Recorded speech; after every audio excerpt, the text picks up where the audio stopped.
हाँ, देश के भीतर नए राज्यों का निर्माण करना हो या फिर नए राज्यों का निर्माण तथा सीमाओं में नामों में परिवर्तन करना हो। अनुच्छेद 3। अनुच्छेद 11 क्या है?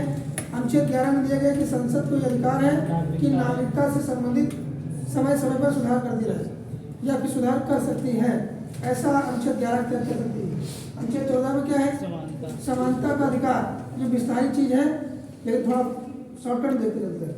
अनुच्छेद 15 में क्या है कि किसी भी व्यक्ति को धर्म के आधार पे, जाति के आधार पे और लिंग के आधार पे तथा वो किस वर्ग का है, उन सभी के आधार पे किसी भी संस्थान में किसी भी जगह से आने जाने से वंचित आप नहीं कर सकते हो। यह अधिकार कहाँ है? अनुच्छेद 15 में। अनुच्छेद 16 में क्या है? अवसर की समानता। अवसर की समानता मतलब होता है कि जो गवर्नमेंट जॉब होती है यानी सरकारी नौकरियों में सभी व्यक्तियों के, सभी धर्मों के लोगों को समान अवसर मिलेगा।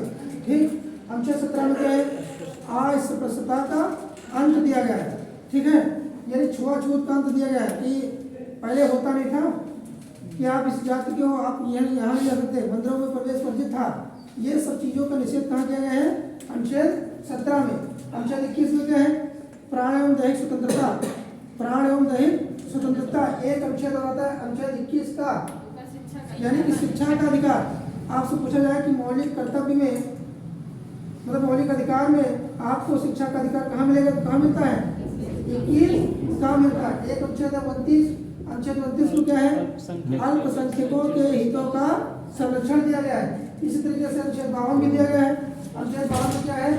भारत में एक राष्ट्रपति होगा मतलब होता है शैल भी मतलब होता है कि राष्ट्रपति का पद कभी भी खाली नहीं होता। राष्ट्रपति के समयावधि पूरे होने से 6 माह पूर्व चुनाव प्रक्रिया प्रारंभ कर ली जाती है। ठीक। अनुच्छेद 32 में क्या है? संवैधानिक उपचारों का अधिकार। अनुच्छेद 32 को ही क्या कहा गया है? डॉक्टर बाबा साहब भीमराव अम्बेडकर ने अनुच्छेद 32 को क्या कहा है? आत्मा संविधान की आत्मा कहा है। अनुच्छेद 32 को कहा है। अगला है अनुच्छेद 40। अनुच्छेद 40 में ग्राम पंचायतों का गठन है। अनुच्छेद 44 समान सिविल संहिता। समान सिविल संहिता अनुच्छेद 44 में दी गई है और अनुच्छेद 44 एक राज्य में लागू है। सिर्फ वही राज्य कौन सा है? गोवा, यानी गोवा में समान सिविल संहिता लागू है। आगे ये अनुच्छेद 75 है। अनुच्छेद 75 में क्या है कि राष्ट्रपति प्रधानमंत्री की नियुक्ति करते हैं और प्रधानमंत्री की सलाह पर अन्य मंत्रियों की नियुक्ति कौन करते हैं? राष्ट्रपति जी करते हैं। यानी कि केंद्र में प्रधानमंत्री तथा प्रधानमंत्री की सलाह पर अन्य मंत्रियों की नियुक्ति किसके द्वारा की जाती है? राष्ट्रपति के द्वारा। ठीक है।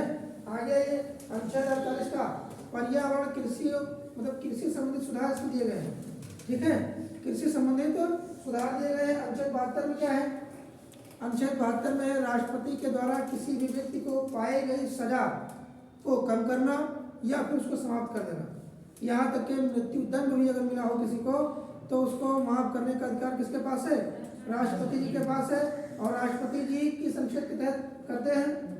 72, अनुच्छेद 72 के तहत। अगला है अनुच्छेद 59। अनुच्छेद 59 में जो शर्तें यानी कि राष्ट्रपति के जो पद होते हैं उनमें शर्तें क्या क्या होती है कि वो राष्ट्रपति बन सकते हैं या फिर कितनी बार नियुक्त हो सकते हैं। भारत में राष्ट्रपति बनने के लिए कोई सीमा नहीं बनाएगी कितने बार बन सकते हो आप। एक व्यक्ति कई बार राष्ट्रपति बन सकता है। ठीक है। आगे देखिए अनुच्छेद 50 में क्या है? कार्यपालिका का न्यायपालिका से पृथक्करण दिया गया है। अनुच्छेद 50 में दिया गया है। अनुच्छेद 51 में क्या है? अंतरराष्ट्रीय शांति व्यवस्था बनाए रखना।